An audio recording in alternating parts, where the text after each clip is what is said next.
Hi. Tonight I'm going to talk to you about AR and UX. Augmented reality, or AR, is the integration of digital experiences with the physical world in real time. Sounds like a real challenge for UX. My name is Christina. I've been in UX for 14 years, and this year I quit my job as a UX manager to start my own tech company. I decided to do augmented reality for children's books. I've never done augmented reality before, so I had a lot to learn, so I'm going to share some things. Augmented experiences require a device that can see or detect, so a smartphone with a camera. It can recognize an object, and then what it does is present the digital assets associated with that object. You can interact with both physical and digital in the experiences.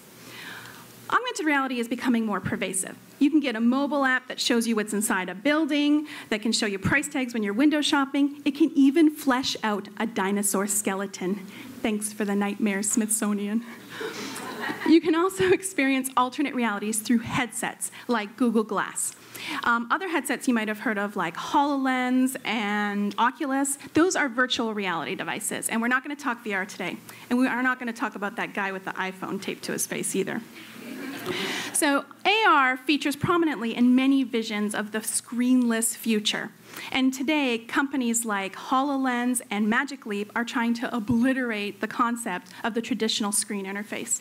So just in case Magic Leap achieves world domination, we need to learn how to take cues from other industries that do immersive experiences, like the movies, theater, aquariums, museums.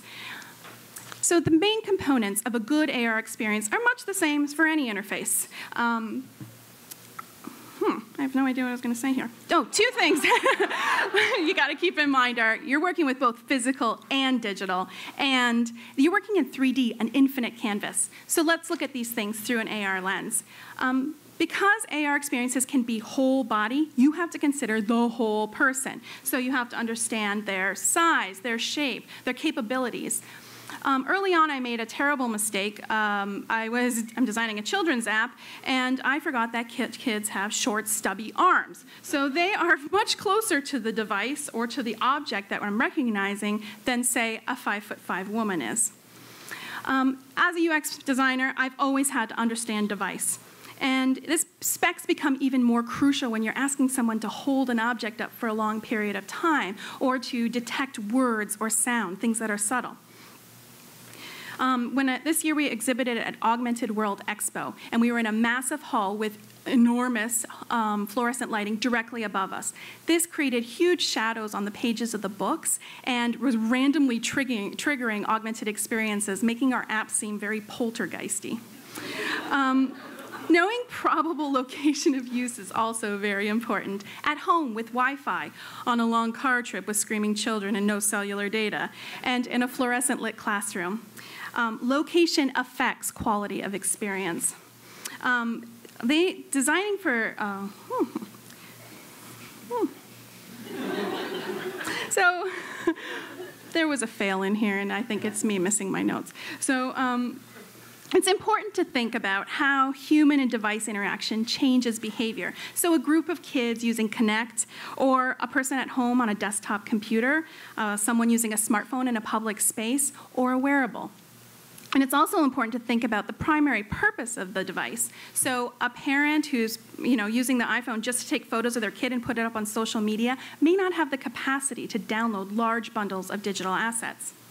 And we all know that behavior varies with context. So a person shopping, carrying bags, and using a smartphone with one hand will have a limited range of motion and may not want to gesticulate wildly in a public space.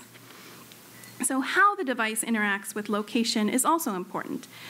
Real-time interaction with the environment is difficult with poor connectivity and poor visibility conditions, and these situations can result in no AR experience being triggered. So despite all these challenges, alternate reality technology is becoming increasingly popular. And as more and more people seek immersive environments to work in and to play in, the challenge for UX will be to create these experiences that people can actually lose themselves in. The future of AR is to create context-driven, personalized experiences in real time and do it seamlessly across devices and environment. Sounds hard? Yeah, but this has been the best 15 years of my, best time in my 15-year professional career. So thank you.